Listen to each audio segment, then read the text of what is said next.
Assalamualaikum warahmatullahi wabarakatuh. Kami dari kelompok 10 akan mempresentasikan materi dengan judul Penyusunan Daftar Pustaka. Saya Davina Firdausi bersama Amalia Zahra Hilwa dan Mutiara Zahra. Apa itu daftar pustaka? Daftar pustaka adalah daftar yang berisi tentang buku-buku atau sumber lainnya yang digunakan dalam sebuah penelitian ilmiah. Terdapat beberapa sebutan lain dari daftar pustaka, yaitu referensi, rujukan, pranala, atau sumber pustaka. Daftar pustaka umumnya terletak di halaman paling akhir dari sebuah karya ilmiah. Manfaat: sebagai petunjuk bahwa data yang diambil merupakan data yang benar, memenuhi etika penulisan karya ilmiah, sebagai penanda bahwa kita berterima kasih kepada penulis atau peneliti sebelum dan menunjukkan bahwa kita mendukung ide dari penulis tersebut. Tujuan: menguatkan tulisan ilmiah, menghindari tuduhan plagiat, menghargai penulis. Penulisan sumber kutipan. Sebuah sumber tulisan bisa dibagi menjadi dua cara, yaitu satu, kutipan langsung adalah mengutip tulisan dari sumber acuan tanpa merubah kalimat sang penulis. Contohnya kutip 2.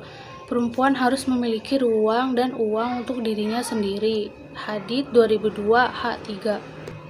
2. Kutipan tidak langsung atau parafrasa. Penulis tidak mengutip secara utuh kalimat dari sumber acuan, namun penulis merangkai kalimatnya sendiri. Contoh, hal ini dikemukakan oleh Goffman 1951 yang berpendapat bahwa laki-laki cenderung memilih pasangan yang memiliki status sosial yang sama dengannya. Macam-macam style penulisan daftar pustaka.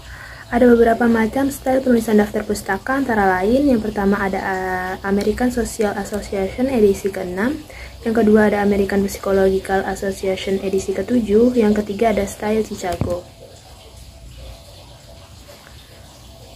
Yang pertama, American Social Association salah satu gaya penulisan daftar pustaka yang sering digunakan di Indonesia. Di sini ada contohnya. Selanjutnya yang kedua ada American Psychological Association. Penulisan daftar pustaka dengan gaya ini sering digunakan pada bidang sosial dan psikologi. Di sini ada contohnya. Yang ketiga ada style Chicago. Dia terdapat nama penulis, judul, tahun terbit, penerbit, kota, kutipan kalimat, dan cara penulisannya.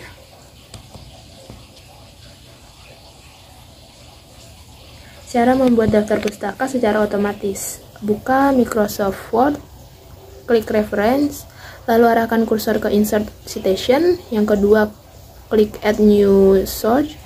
Yang ketiga, tuliskan data-data yang berkaitan dengan sumber seperti tipe sumber atau buku, artikel atau berita, penulis, judul, tahun, dan lain-lain. Setelah semua terisi, lalu klik OK.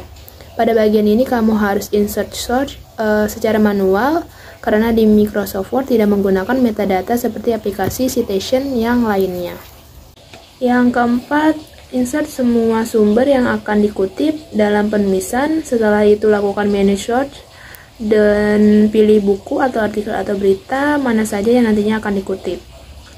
Yang kelima, setelah manage search dilakukan, kamu bisa menulis dan mengutip sumbernya dengan cara klik insert citation, lalu akan arahkan pada sumber buku atau artikel atau berita yang telah di-manage sebelumnya.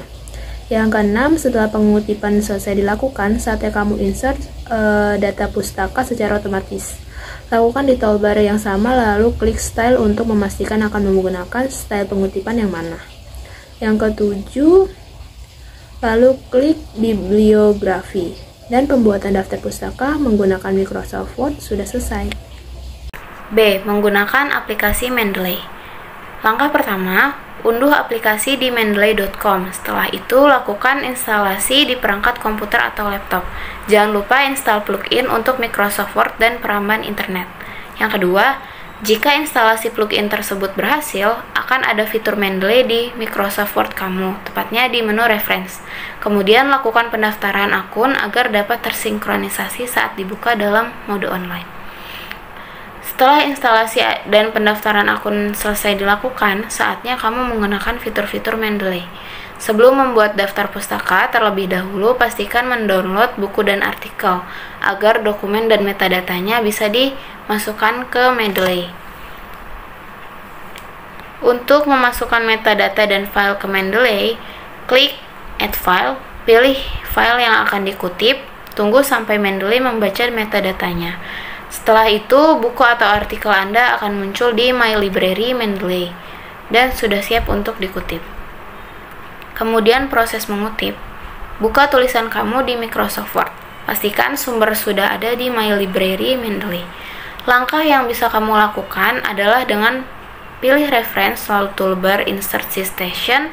Setelah itu akan muncul kotak dialog Mendeley, lalu pilih artikel yang akan dikutip pada My Library dan klik OK. Setelah pengutipan selesai dilakukan, saatnya kamu membuat daftar pustaka. Pengerjaan daftar pustaka akan dilakukan secara otomatis.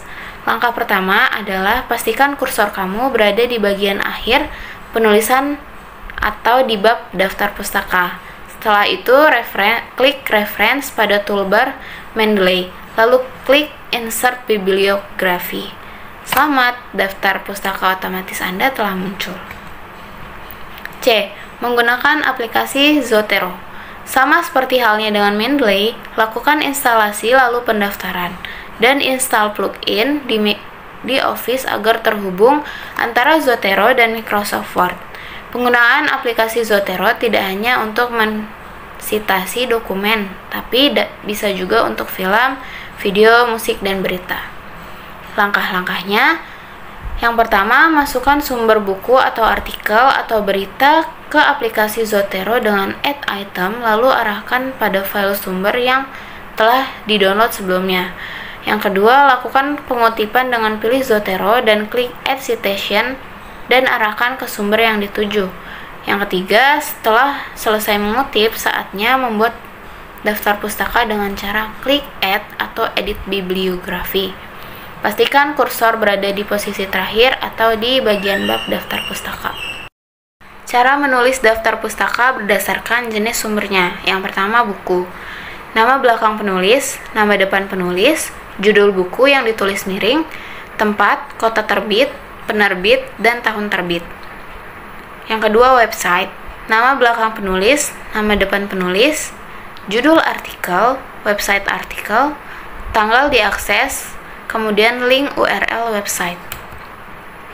Dalam proses penyusunan skripsi, disertasi, ataupun karya ilmiah lainnya, tinjauan pustaka merupakan hal yang sangat penting. Tanpa adanya sebuah tinjauan pustaka, kita tidak bisa memahami apa yang telah dilakukan dalam suatu topik, bagaimana hal itu telah diteliti, serta apa masalah utamanya. Tanpa adanya tinjauan pustaka, kita tidak akan memperoleh pemahaman kesimpulan yang cukup tentang topik penelitian yang akan kita teliti atau tentang bidang keahlian kita. Sekian dari kelompok kami, semoga materi ini bermanfaat untuk para pembaca. Wassalamualaikum warahmatullahi wabarakatuh.